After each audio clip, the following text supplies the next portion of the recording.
Hi అండి. అందరికీ నమస్కారం. Welcome to my channel. ఈ వీడియోలో ఏపీ ప్రభుత్వ పెన్షనర్లకు కమ్యుటేషన్ సీవీపీ అండి. రికవరీ గురించి అసలు విషయం ఇదే. మరి దీనికి సంబంధించిన పూర్తి వివరాలు వీడియోలో తెలుసుకుందాము. వీడియో అయితే ఎక్కడే కానీ స్కిప్ చేయకుండా ఎండ్ వరకు చూసేయండి. ఇన్ఫర్మేషన్ పూర్తిగా అర్థమవుతుంది. అలాగే వీడియో చూస్తున్న ప్రతి ఒక్కరు వీడియోకి లైక్ చేయండి ఫ్రెండ్స్. ఈ వీడియోని తోటి పెన్షనర్ మిత్రులతో అయితే షేర్ చేయండి. కొత్తగా చూస్తున్న వారు ఇంకా ఎవరైనా మన ఛానల్‌ని సబ్స్క్రైబ్ చేసుకోకుంటే వెంటనే మన ఛానల్‌ని సబ్స్క్రైబ్ చేసుకోండి. దీని ద్వారా నేను చేసే లేటెస్ట్ వీడియోస్ అన్నీ మీ వరకు రీచ్ అవుతాయి. ఇక ఆలస్యం చేయకుండా వివరాల్లోకైతే వెళ్ళిపోదాము. ఫ్రెండ్స్, ఇక విషయానికొచ్చినట్లయితే ఆంధ్రప్రదేశ్ రాష్ట్రంలోని పెన్షనర్స్ అందరికీ నమస్కారం. ఈరోజు మనం పెన్షనర్లకు సంబంధించి అత్యంత కీలకమైన అంశాలైన కమ్యుటేషన్ రికవరీ, సీవీపీ మరియు పోలీస్ శాఖలోని సరెండర్ లీవ్ ఎస్ఎల్ చెల్లింపుల గురించి పూర్తి వివరాలు క్షుణ్ణంగా తెలుసుకుందాము.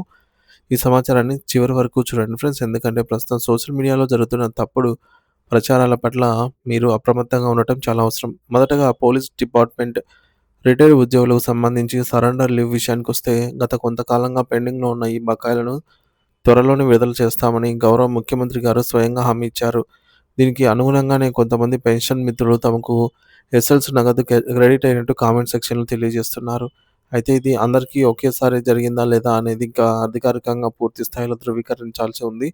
ఒకవేళ మన పెన్షన్ మిత్రులు ఎవరైనా సరే ఈ నిధులు జమ అయినట్లయితే దయచేసి కామెంట్ ద్వారా తెలియజేయండి. ఈ సమాచారం ఇతర పెన్షనర్స్‌కి ఎంతో ధైర్యాన్ని మరియు స్పష్టతను ఇస్తుంది. ఇక ప్రస్తుతం హాట్ టాపిక్‌గా మారినటువంటి కమ్యుటేషన్ రికవరీ పీరియడ్ గురించి మాట్లాడుకుందాము. గత వారం రోజులుగా వాట్సాప్ మరియు సోషల్ మీడియా గ్రూప్‌లలో ఒక వార్త విపరీతంగా వైరల్ అవుతోంది. అదేంటంటే సుప్రీంకోర్టు పెన్షనర్ల కమ్యుటేషన్ రికవరీ కాలాన్ని 15 సంవత్సరాల నుంచి 10 సంవత్సరాల 8 నెలలకు తగ్గించింది అని, దీనికి సంబంధించి గెజెట్ ఆర్డర్ కూడా విడుదలైందని ప్రచారం జరుగుతోంది. ఇది పెన్షనర్లకు పెద్ద శుభవార్త అని, పండుగ చేసుకోమని కొంతమంది యూట్యూబ్ ఛానెల్స్ కూడా చెప్తున్నట్టు వార్తలొస్తున్నాయి. కానీ పెన్షన్ మిత్రులారా, ఇలాంటి వెనుక అసలు నిజాన్ని గమనించండి. గౌరవ సుప్రీంకోర్టు అటువంటి ఉత్తర్వులేవి జారీ చేయలేదు మన రాష్ట్రానికి ఎస్పెషల్‌గా. ప్రస్తుతం వైరల్ అవుతున్న గెజెట్ కాపీ లేదా కేసు నంబరు సుప్రీం కోర్టుది కాదు. అది పంజాబ్ మరియు హర్యానా హైకోర్టు దాఖలు చేసిన ఒక పాత కేసు నంబరు. దాన్ని ఆధారం చేసుకొని సృష్టించిన సమాచారమే అది. మన దేశంలో గాని, మన దేశంలోని జాతీయ మీడియా గాని, రాష్ట్ర అధికారిక వెబ్‌సైట్‌లో గాని ఇటువంటి సమాచారం లేదు. అలాగే పెన్షనర్ సంఘాల నాయకులు కూడా ఈ విషయాన్ని ఎక్కడ ధృవీకరించలేదు. కాబట్టి ఇది అంత నమ్మదగ్గ వార్త అయితే కాదు. దీంతో పాటు పెన్షనర్లకు డీఏ అరియర్స్ మంజూరయ్యాయని, అడిషనల్ క్వాంటమ్ ఆఫ్ పెన్షన్ పెంచుతూ తీర్పులొచ్చాయని కూడా కొన్ని పుకార్లు వినిపిస్తున్నాయి. ప్రభుత్వం నుంచి అధికారిక జీవో వెలువడే వరకు ఇవన్నీ కూడా కేవలం ఊహాగానాలు మాత్రమే అని గుర్తుంచుకోండి. చివరకు పెన్షనర్లకు ఒక ముఖ్యమైన హెచ్చరిక. ప్రస్తుతం లైఫ్ సర్టిఫికేట్ సమర్పించే సమయం కావడంతో సైబర్ నేరగాళ్లు చురుగ్గా ఉంటున్నారు. బ్యాంక్ అధికారులుగా లేదా ట్రెజరీ సిబ్బందిగా గానీ సైబర్ నేరగాళ్లు ఫోన్ చేసి మీ పెన్షన్ ఆగకుండా ఉండాలంటే మేము పంపే లింక్ క్లిక్ చేయండి అని అడుగుతున్నారు. పొరపాటున కూడా అటువంటి లింకులు ఏవి కూడా మీరు క్లిక్ చేయకండి. మీ ఆధార్ నంబరు, పాన్ కార్డ్ వివరాలు లేదా ఫోన్‌కు వచ్చే ఓటీపీలను ఎవరికీ తెలియజేయకండి. బ్యాంకులు లేదా ప్రభుత్వ కార్యాలయాలు ఎప్పుడూ ఫోన్‌లో ఇటువంటి వ్యక్తిగత వివరాలు కూడా అడగవు. జనవరి 1వ తేదీనే మీ యొక్క లైఫ్ సర్టిఫికేట్ సబ్మిట్ చేయండి. లైఫ్ సర్టిఫికేట్ ఎలా సబ్మిట్ చేయాలని మనం ఇదివరకే గత వీడియోలలో తెలుసుకున్నాము.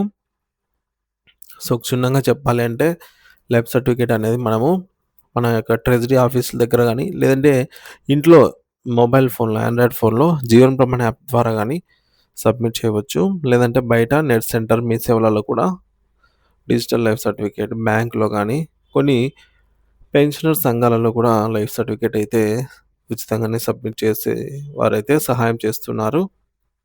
ఈ పద్ధతిలో మనకు ఏదో ఒక పద్ధతిని, మనకు అనువైన పద్ధతిని ఎంచుకొని ఆ పద్ధతిలో మనమైతే డిజిటల్ లైఫ్ సర్టిఫికేట్ గానీ, లేదా మాన్యువల్ లైఫ్ సర్టిఫికేట్ గానీ సబ్మిట్ చేయొచ్చు. ఇంకా ఎన్ఆర్‌ఐలు అయితే, అంటే ఇండియాలో లేని వారు డిజిటల్ లైఫ్ సర్టిఫికేట్‌కి అయితే ఎక్కువ ప్రాధాన్యత ఇస్తారనమాట. వారు అక్కడి నుంచే ఈ యొక్క లైఫ్ సర్టిఫికేట్ సబ్మిట్ చేసుకోవచ్చు. లైఫ్ సర్టిఫికేట్ సబ్మిట్ చేయడం వరకు మాత్రమే, అంతవరకే వదిలేయకండి. అది సక్సెస్‌ఫుల్‌గా సబ్మిట్ అయిందా? ఏమైనా మళ్ళీ రిజెక్ట్ అయిందా? అనేది చెక్ చేస్తూ ఉండాలనమాట. మనకు వెంటనే అక్నాలెడ్జ్‌మెంట్ కాపీ అయితే వస్తుంది. పీడీఎఫ్ ఫైల్ ఆన్‌లైన్‌లో గనుక సబ్మిట్ చేస్తే.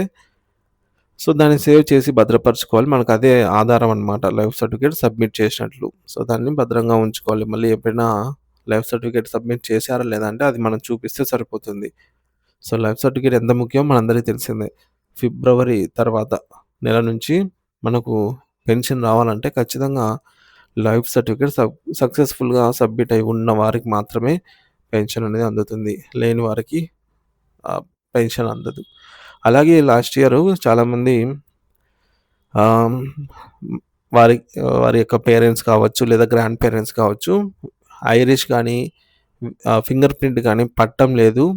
మేము సబ్మిట్ చేస్తూ ఉంటే ఆన్‌లైన్ ద్వారా అని అడుగుతున్నారు. సో, అలాంటి ప్రత్యేక సందర్భాల్లో మీరు మీ యొక్క ట్రెజరీ కార్యాలయానికి ఫోన్ చేసి విషయం తెలియజేయాలండి. ట్రెజరీ వారు ఇచ్చే సూచనలను పాటించాలి.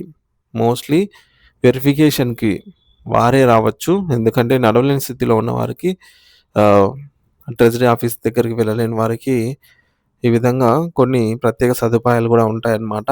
సో, ఎట్టి పరిస్థితుల్లో అయితే ఈ జనవరి మరియు ఫిబ్రవరి నెలల్లో లైఫ్ సర్టిఫికేట్ సబ్మిట్ అయ్యేలాగైతే చేసుకోండి friends. Thank you for watching this video.